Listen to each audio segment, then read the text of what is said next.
ಎಲ್ಲರೂ ಕೂಡಿಕೊಂಡು ಅದು ಏನೈತಿಪ್ಪ ಮನೆಗೆ ಬಂದ್ರು ಹೇಳ್ತಾರ ಅವರು ಏನತ್ತ ಖರೆ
ತಂದೆದ ಲಕ್ಷಣಗಳ ಬದಲಾಗಿಬಿಟ್ಟು ಹೌದಾ ಅವಾಗ ಅವ ಹೆಂಗ ಮಗ್ಗನಾದ ಅಂತ ಕೇಳಿದ್ರ ಮಾಯಾ ಪ್ರೀತಿಯಿಂದ ಏನು ಮಡದಿನ ಮಾಡ್ಕೊಂಡಿದ್ದ ಇವ್ ನನ್ನನ್ನೇ ಮಕ್ಕಳನ್ನು ಅಂತಾನು ಮರ್ತು ಬಿಟ್ಟ ಅವಾಗ ಬರೇ ಹೆಂಡತಿ ನನ್ನಕ್ಕೆ ಅಂತೇಳಿ ಬರೀ ಇದ್ರೊಳಗ ಮಗ್ಗನಾಗಿ ಬಿಟ್ಟ ಮುಂದ ಆ ಮಕ್ಕಳದ ಅನುಲಿ ಹಂಗಾಗ್ತೈತಿ ಮಲ್ತಾಯಿ ಹ್ಯಾಂಗ ಅನ್ನೋದೇ ಮಾಡ್ತಾಳ ಅನುಲಿ ಮಾಡ್ತಾಳ ಅಂತ ಹೇಳೋದೈತಿ ಹೌದಿಲ್ಲ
ಸತ್ಯದ ತರಕ ಬತ್ತು ಹೌದಿಪ್ಪ ಹಾಕಿದ್ದಕ್ಕೆ ಯಾಳಿಗೆ ನೀರಿಗೆ ಒಗಿಲಿಕ್ಕೆ ಹೋಗಿದ್ಳು ಮಲತಾ ಇದ್ದಕ್ಕೆ ಒಗಾಣ ಕೊಟ್ಟು ಹಚ್ಚುಕೊಟ್ಟಿದ್ಲು ಊರಾಗ ಹೋಗಿ ನೀನು ಒಕ್ಕೊಂಡು ಬಾ ಹಳ್ಳಕ್ಕೆ ಹೋಗಿ ತಿಳ್ಕೊಂಡು ಅವಾಗ ಆ ಹಾಕಿದ್ದಕ್ಕೆ ಹಳ್ಳಕ್ಕೆ ಒಗಾಣ ತಗೊಂಡು ಒಗಿಲಿಕ್ಕೆ ಹೋಗಿದ್ಳು ಮಧ್ಯಾಹ್ನ ಬಿಸಿಲೊಳಗ ಆ ಮಗನಿಗೆ ನೆಪ್ಪಾಯ್ತು ಮಗನಿಗೆ ಹಂಗೆ ನೆಪ್ಪಾಯ್ತು ಅಂತ ಕೇಳಿದ್ರ ಯಾಕ್ರಿಪ್ಪ ಮನೆಗೆ ಓಡಿ ಬಂದ ಬರುತ್ತಾನ ದೊಡ್ಡದೊಂದು ನೆಲಗಾಣಿತ್ತು ಆ ತಾಯಿಗೆ ಸೇರಿ ನೆಲಗಾಣಿಗೆ ಜೋತಾಡ್ತಿತ್ತು ಹೌದಾ ತಾಯಿಗೆ ಸೇರಿ ನೆಲಗಾಣಿಗೆ ಜೋತಾಡ್ತಿತ್ತು ಸತ್ತು ಹೋಗಿರ್ತಕ್ಕಂಥ ತಾಯಿ ಸೇರಿ ಜೋತಾಡ್ತಿತ್ತು ಓಡ್ ಹೋಗಿ ನೆಲಗಾಣಿ ಸೀರೆ ತೆಕ್ಕಿಗೆ ಹಾಕೊಂಡು ದುಃಖ ಮಾಡಿ ಹೇಳ್ತಾನ ಮಗ ಇದ್ದಾವ. ಹೌದಪ್ಪ.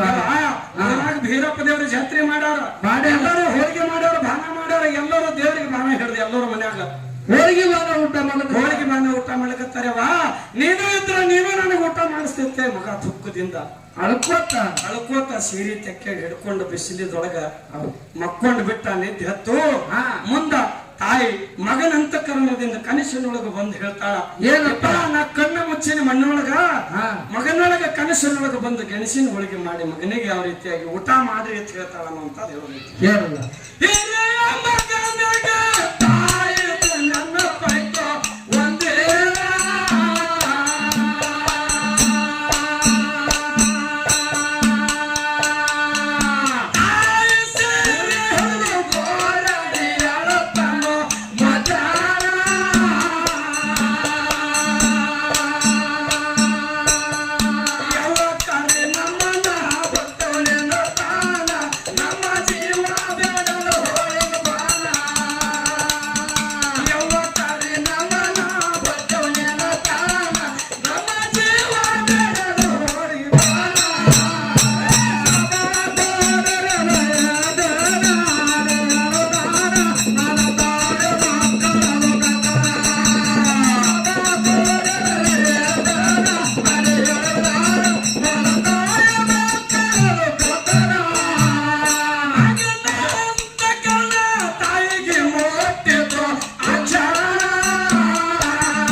ಬಂದು ವರ್ಷನೊಳಗ ಆ ಗಂಡಸ ಮಗ ಹುಟ್ಟಿ ಬಂದ. ಈಗ ಒಬ್ಬೊಬ್ಬರಿಗೆ ವರ್ಷನೊಳಗ ಮಕ್ಕಳಾಗ್ತಾವ 3 ವರ್ಷಿಗೆ ಆತಾವ, 6 ವರ್ಷಿಗೆ ಆತಾವ, 12 ವರ್ಷಿಗೆ ಆತಾವ, 2 ಪಟ್ಟ ಆದ ನಂತರ ಮಕ್ಕಳಾಗ್ತಾವ. ಈ ಏನ್ ಮನತಾಯಿ ಬಂದ ವರ್ಷನೊಳಗ ಗಂಡಸ ಮಗ ಹುಟ್ಟಿ ಬಂದ, ಇನ್ನಿಷ್ಟಕ್ಕೆ ಸಂತೋಷ ಆಗ್ಬಿಡ್ತು.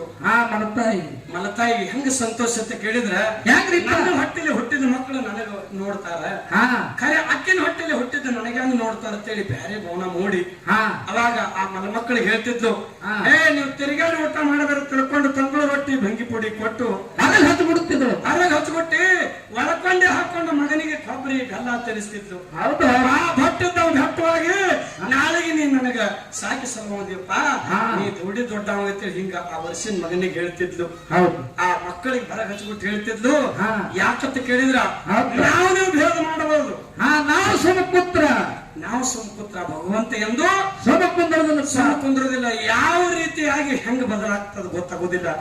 ಮುಂದ ಆ ವರ್ಷಿನ ಮಗನಿಗೆ ಹೇಳುವಂತ ಸಮಯದಲ್ಲಿ ಅಷ್ಟೆಲ್ಲಾ ಉಣಿಸಿ ತಿನಿಸಿ ಮಗನ ಮ್ಯಾಗ ಮುಖಾಲಿಟ್ಟಿರ್ತಕ್ಕಂತ ಮಲತಾಯಿ ಒಂದ ಸಣ್ಣದೊಂದು ಕಾಯಿಲೆ ಬಂದು ಸತ್ತು ಹೋಗ್ಬಿಡ್ತು.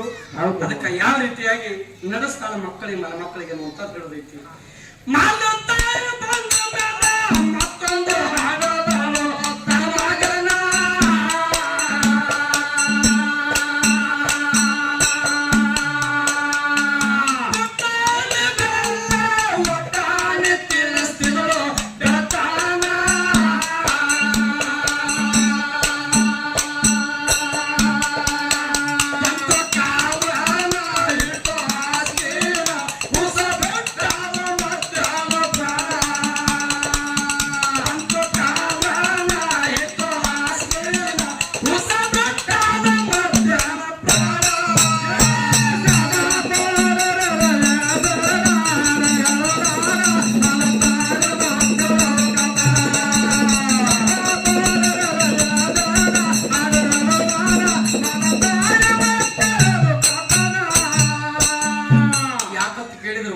ಹೇಳೋದಿನ ತಾಯಿದರಿಗೆ ನಾನು ಏನ್ ಹೇಳಿದ್ರಿಪ್ಪ?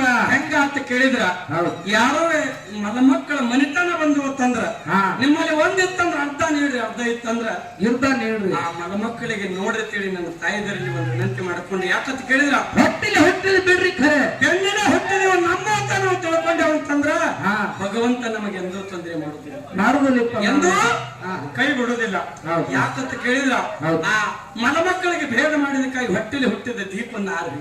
ಹೌದು ಹೌದು. ಹೌದಿಲ್ಲ? ಅದಕ್ಕೆ ಮಲತಾಯಿ ಮಕ್ಕಳಿಗೆ ಯಾವ ರೀತಿಯಾಗಿರ್ಬೇಕಂತ ಕೇಳಿದ್ರ ಮಕ್ಕಳಿಗೆ